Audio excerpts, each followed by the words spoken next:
This week we're back at Santa Pod. The last time we were here was for a Run What You Brung event, which a lot of competitors use as an opportunity for a shakedown before the year's competition gets underway. Well, this week it's down to the serious business of drag racing, and we've been invited to follow the first round of this year's Street Eliminator. Day one of the two-day event saw the cars do 3 timed runs in qualifying. These would determine the starting positions today, the quickest lining up alongside the slowest and so on. Steve Pateman, in his Calibra powered by a 7.5 litre Pontiac V8, qualified fastest. Was he happy with his day's work? We've qualified number 1. The last run was a 9.98 at 143 mile an hour. We actually run quicker yesterday. We ran a 9.7 at 145. But yeah, we're at number 1, so we're happy. Basically, it's a new car. We came out at the end of last year, end of August, just for a couple of months of testing, basically to set the car up ready for the start of this year for the championship. You could never actually run a car like this on your own. I mean, you need people to help you as well. But yeah, we bring some of my friends. I would bring friends up with us to actually help keep the car running all weekend. Not everyone came through qualifying unscathed. Wilf Stacey, running a 289 cubic inch Ford small block V8 in his Zephyr, suffered head gasket problems.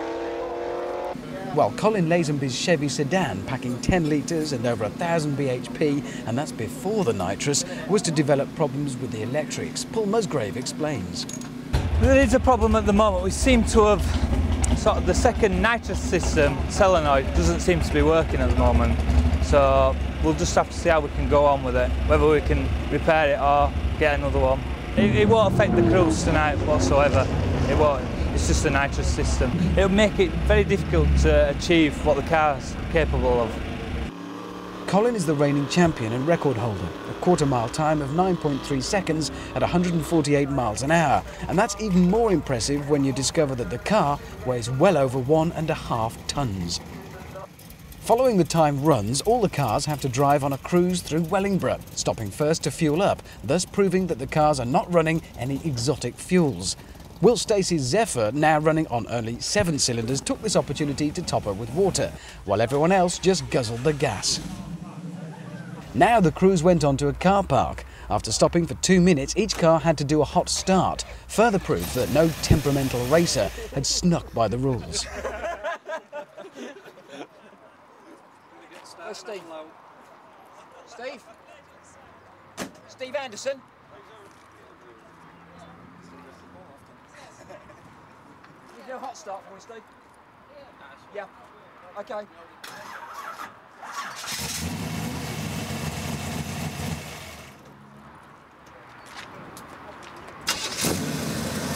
All right, Steve, thanks.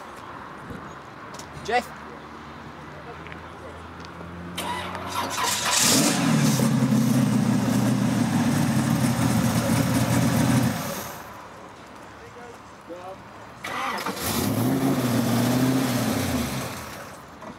Steve?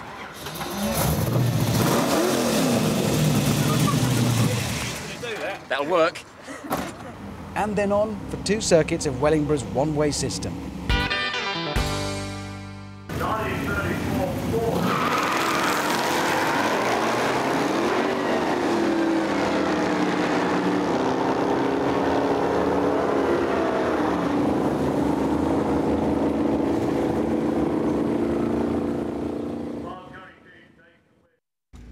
Well, it's day 2. Once again, things are noisily underway. Let me bring you quickly up to date. A head gasket was found for Wilf's orange Zephyr that we're leaning on now and hastily fitted in time for today's action. Also, the electrical problems with Colin Lazanby's Chevy over there, they were solved as well. Ian is the organiser of this, the man responsible.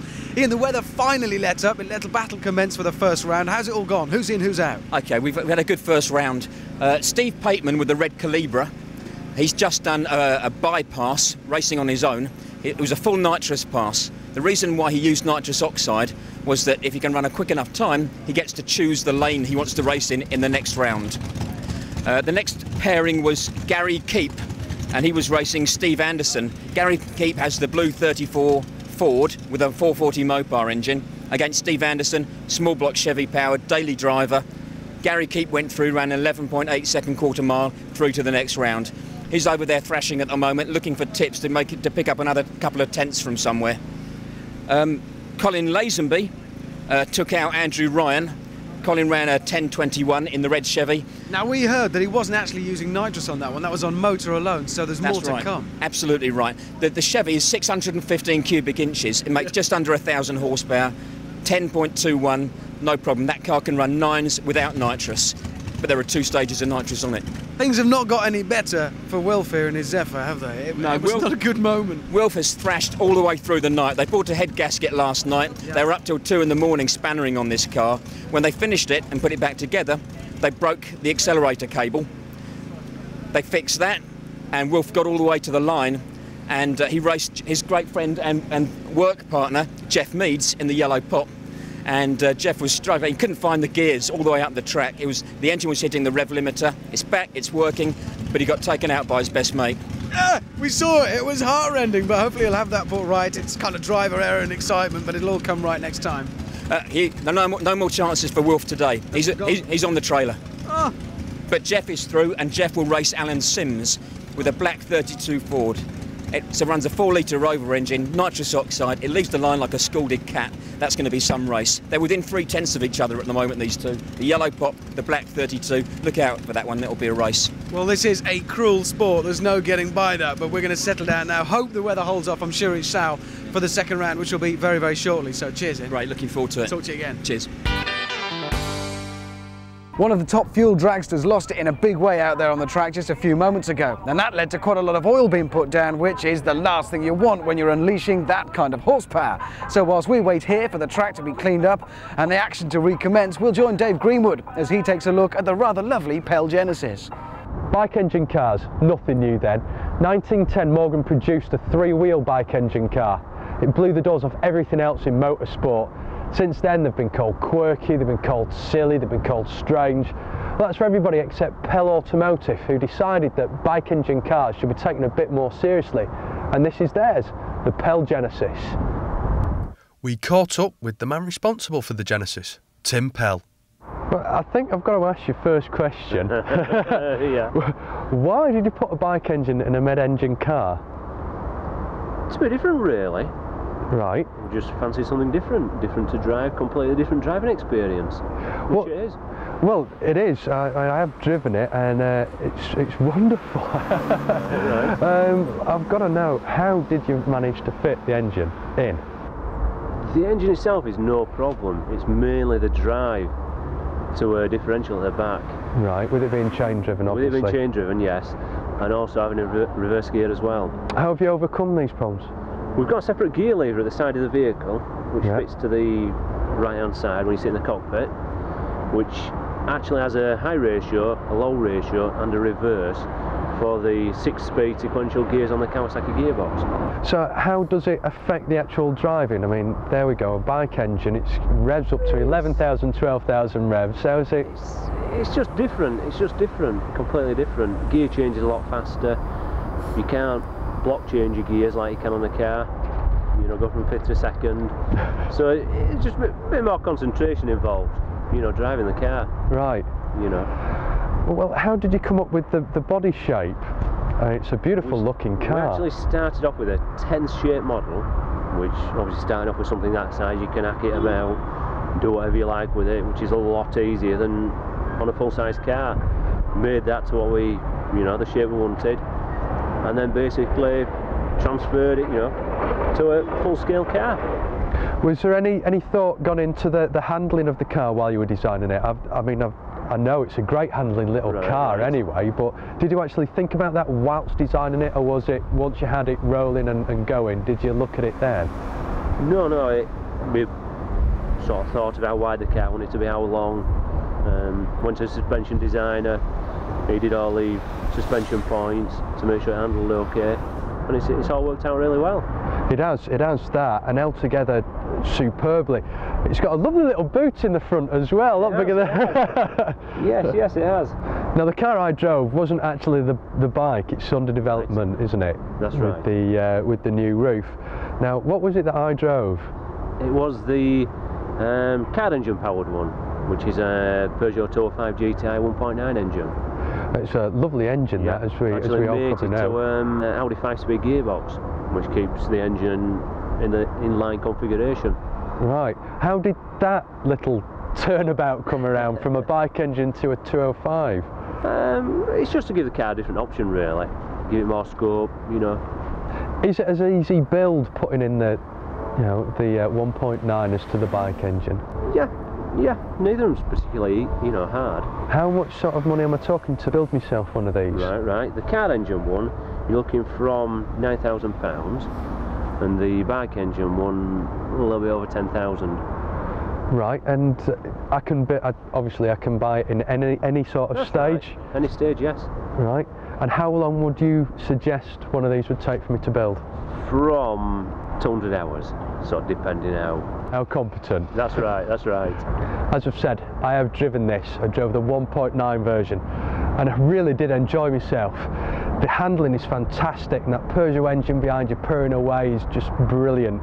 First, second and third power is fantastic. Now, I've said it about many cars I've driven, as you'll all remember, that I'm not going to give them back. This one, I personally wouldn't. If it was up to me, I would take this home with me this evening. Well, they're not going to let me, but what they have said is I can have one more little go before I go home. So bye.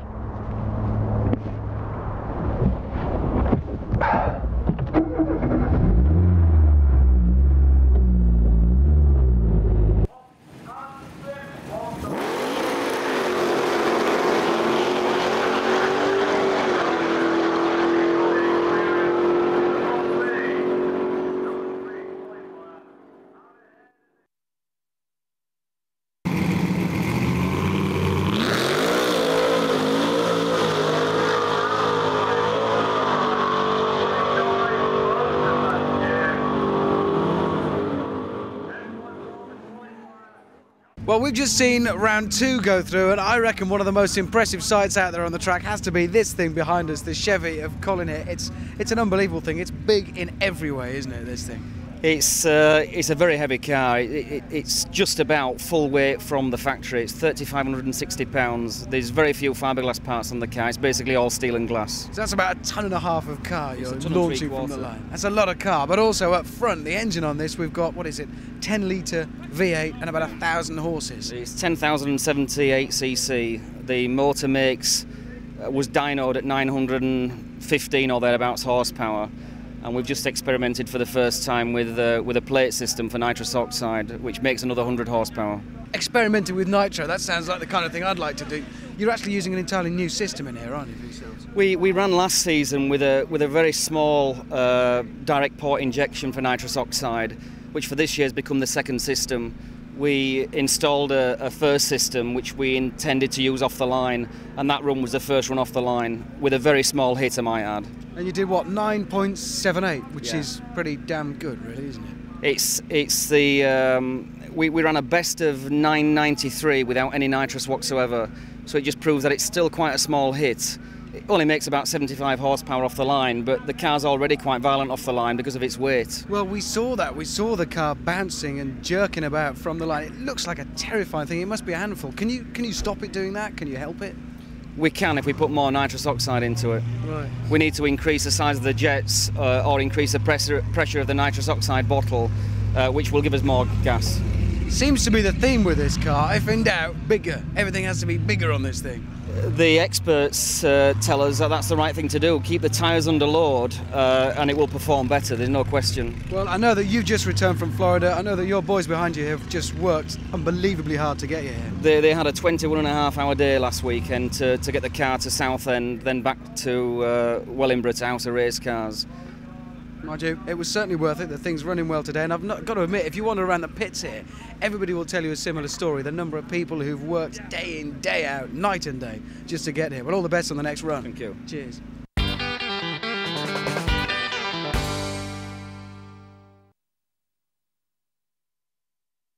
A few weeks ago on the show, you may remember, we encountered the Foreman. It's a classic replica, basically kind of recalling the style of the late 60s supercars. If you remember the likes of the Ford GT40 and those beautiful, sexy, swoopy Ferraris.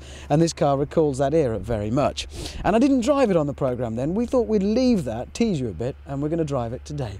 And that's not something you take lightly. This thing weighs less than 1,000 kilos. It's got 375 brake horsepower from a small block Chevy V8. That's a lot of engine, it's a lot of car. And so starting this thing actually has quite a sense of occasion to it.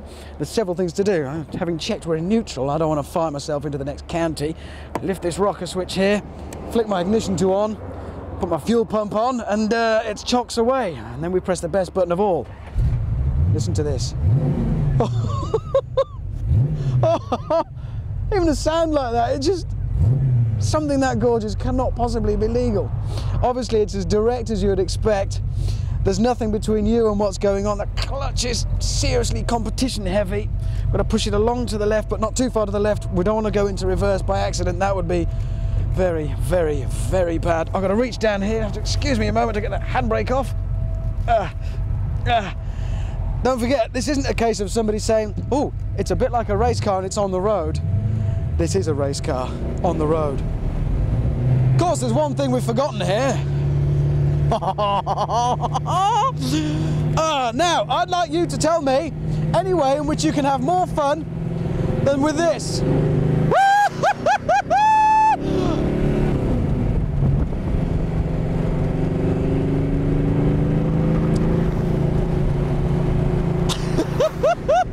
The noise, the feel, everything about this thing, this really is the real thing. It's absolutely gorgeous. Despite the size, it looks huge. As soon as you get in it, it shrinks around you. It really does shrink to fit, and that has got to be the sign of a seriously well-sorted car. You become instantly aware of where the wheels are, instantly aware of where the centre of gravity is, instantly aware of what's under my right foot, and you better not get carried away. The controls are an absolute delight. Rigid and tense and taut all the time, informing you what's going on. But unbelievably, they're not heavy, which when you consider the amount of power that they're controlling, that's quite an achievement. Well, as always, of course, underneath all the glamour of such a thing, there has to be reality, that things have to be built. This is one of the places where that takes place. The company's about 5 years old. The man behind it is Neil. 5 years, so it's actually quite a fresh venture, really, when you think about it. Well, I bought my first P4 from the original manufacturer 10 years ago, and I built it as a customer. And we actually took over the project 5 years ago. We spent 2 years redeveloping the thing from the ground up. New chassis, new mould, new geometry. And we took it from there, and 2 years ago we started developing the Can-Am and launched that last year, and that's been received very well throughout the world. Boy, have you ended up with something. But it's engineering as well, I mean, we've spoken before. That's right. I served an apprenticeship with Marconi building aircraft back in the days with the TSR-2 and the prototype Concorde. I worked on Nimrods, Jaguars. So I served my engineering apprenticeship with the best. And I learnt the trade from there. From then on, I spent some time in entertainment. I was going to say, because you'll kill me for bringing that in, but it's true, because despite your engineering background, and that shows through, I suppose, in the sincerity, the integrity of the product, the passion of that is reflected in your own career as well, because you were in the entertainment industry, which I don't understand how that transition was made. Well, I started off, as a lot of young people do, in a band, playing pop stuff from the age of 14. That progressed to a comedy show, and I was working in a comedy band for 25 years, mostly doing military stuff and entertaining the troops. And that's where the finance came. You kind of squirreled away all your cash, and then you come here and build these things. That's right. Can't be a bad kind of existence. Where do you want to go next with it? We want to develop the product, and it's never finished. We always look at improving the product, improving the panel fit, the quality, and the end product for the customer. If we can improve it and bring out maybe another model, fine.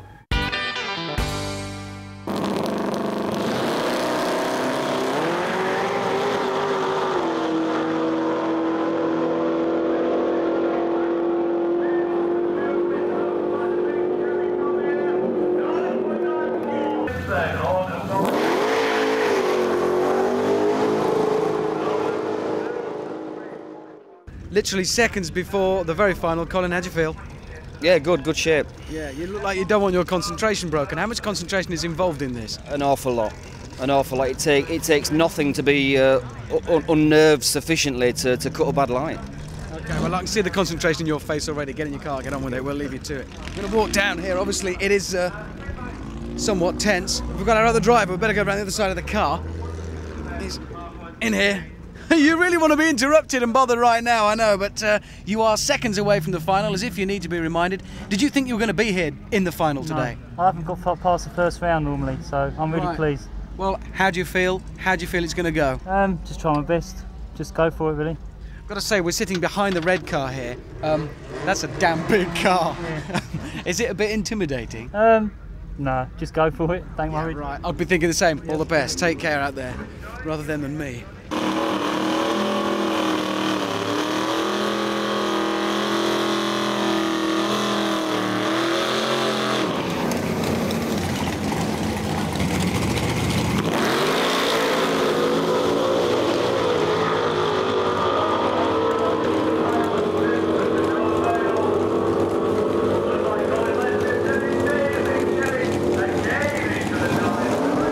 Final event, the win went to Colin.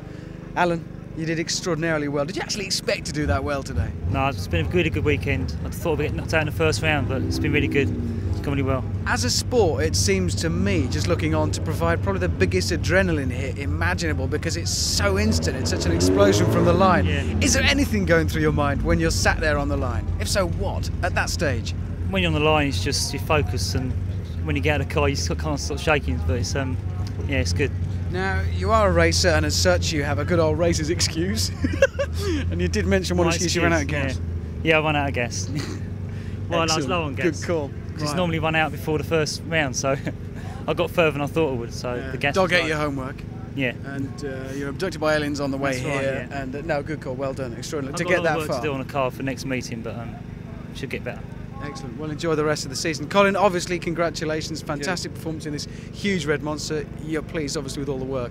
Ecstatic. Yeah. So Ecstatic. what does this mean for the rest of the season for you? Sadly, I won't be attending many meetings this year. I've taken a job crewing with another team. I've committed to another team, and it's difficult to pull out of now. This is an expensive hobby, running at this level. It's difficult to keep going at the amount of spend it costs. What I've noticed is, looking around and talking around, very few people will talk money, and I don't want to talk money with you, but what I do want to say is you obviously put a lot into this. It's a beautiful, beautiful car. At that moment, as we saw this afternoon, when you crossed that line first, is it worth it? Absolutely. It becomes an obsession, I would say. Oh, it is. There's no question.